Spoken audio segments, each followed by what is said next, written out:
tous, ravi de vous retrouver. Vous m'avez manqué hier. Aujourd'hui, mercredi, vous le savez, c'est simple comme un jeu d'enfant.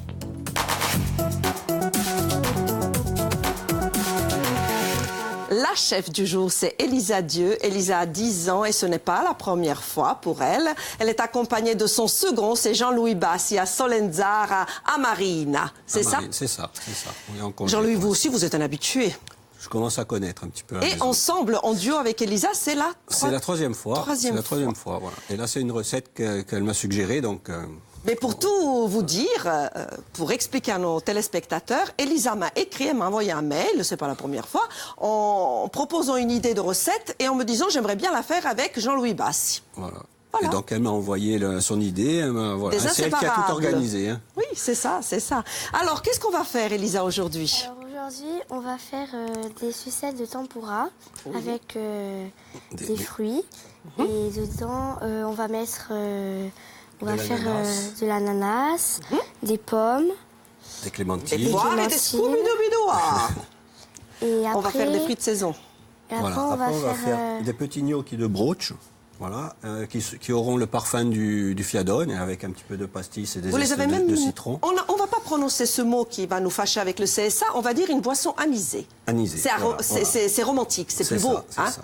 Un petit peu d'anis. Voilà. Et une tempura pour faire nos petites sucettes. Qu'est-ce que c'est une tempura pour nos téléspectateurs? Une tempura, c'est une pâte à beignet qui est très légère et très fine, qui recouvre le fruit, là, en l'occurrence c'est des fruits, donc, et qui reste assez croustillante. Très bien. Et vous avez gentiment appelé ça les flocons de broche. Ça, c'est joli, voilà, hein? Oui, plutôt... C'est Elisa ou c'est vous? Non, c'est Elisa qui m'a... Bravo, top, top, top. Une future grande chef. Nous allons regarder les ingrédients. Elisa, tu commences, toi, pour ce côté-là, tout doucement. Prends ton temps, on va les voir. C'est la préparation de la tempura. Alors qu'est-ce qu'il nous faut pour faire la tempura, chérie? Il y a la farine. Une farine classique de blé? Oui. D'accord. Il y a la levure. La levure, un peu de levure chimique et de la fécule de pomme de terre. Là, il y a la farine de châtaigne, et on a de l'eau. Et un peu d'eau. Donc, on mélange le tout. On va mélanger le tout. Alors, dans la tempura, ce qui est intéressant, c'est qu'il faut de l'eau très fraîche. Ça va permettre, avec quand on les cuit, le choc thermique, de faire quelque chose de très croustillant. Très bien. Voilà. Ensuite, Jean-Louis, pour le reste. Ensuite, on va faire un caramel aux épices et à la clémentine, jus de clémentine. Alors là, j'ai pris du gingembre, du piment d'Espelette pour relever un petit peu, et du sucre. Et ensuite, on rajoutera le jus de clémentine pour détendre le caramel, qui va nous servir de sauce en fin de recette. Et le côté broche? Et donc là, c'est le côté broche pour faire les flocons de broche. Et on va les faire un petit peu comme... L'idée, c'est de faire des gnocchis, des petits gnocchis. C'est un petit peu la même recette que les gnocchis de pommes de terre. On remplace la pomme de terre par le broche. Et on va mettre donc du zeste de citron, du pastis, du sucre et un petit peu de farine. Donc on revient sur cette boisson anisée, voilà, n'est-ce pas, à consommer avec modération. La recette va s'afficher au fur et à mesure pour nos téléspectateurs. Ne vous inquiétez pas, vous allez avoir le temps de la noter. Avant de commencer, je voudrais juste rapidement, Elisa, que tu nous expliques ce que tu as fait cet hiver, parce que tu sais que je suis très sensible de la gorge. Et d'ailleurs, aujourd'hui, je souffre le martyre. Tu sais faire quoi, toi? Dis-moi tout.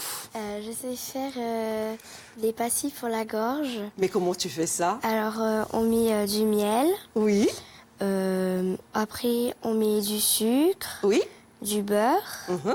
Et on met à fondre à 140 degrés. D'accord. Puis après, on met dans une planche, on fait un boudin. Puis après, on coupe et on met dans du sucre glace. Et Jean-Louis nous a proposé d'y rajouter quoi pour être efficace, pour adoucir vraiment? Voilà. On peut rajouter un petit peu quelques feuilles, faire infuser des feuilles d'eucalyptus. On en trouve à Solenzara. À Solenzara, on en a beaucoup. Et ce qu'on peut faire aussi, c'est avec des jeunes pousses de pain aussi, parfumées au pain. Voilà, mais c'est génial, quel beau programme. Lui, il est en train de chauffer déjà. De l'autre côté, on porte l'eau à ébullition. Oui. Je salue les amis Célia, Francine et Matteo. Salut à tutti. Ça va très bien. Marina, si je vous dis la slow food, vous connaissez? Bien sûr que je connais slow food et je connais même... Vous savez que j'ai prévu une émission. Les Italiens sont très forts en slow food. Vous allez en parler? Bah oui, ce sera à 13h. Je suis fan du sujet. Ah, je savais que ça allait vous J'adore. intéresser. Avant ça, à partir de 12h25, INSEM va faire son cinéma. Alors pourquoi je vous dis ça?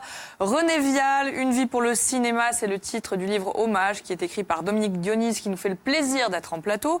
Francine, vous allez nous parler des grandes figures du cinéma corse, évidemment. Tout à fait, de deux grandes figures notamment qui ont marqué quand même notre paysage. Et puis la Corse est une terre de cinéma, Mathéo. La Corse est une grande terre de cinéma. Il y a beaucoup de films qui ont été tournés sur cette terre. Donc retour un peu sur les films qui Petit sont... flashback. Voilà, petit flashback.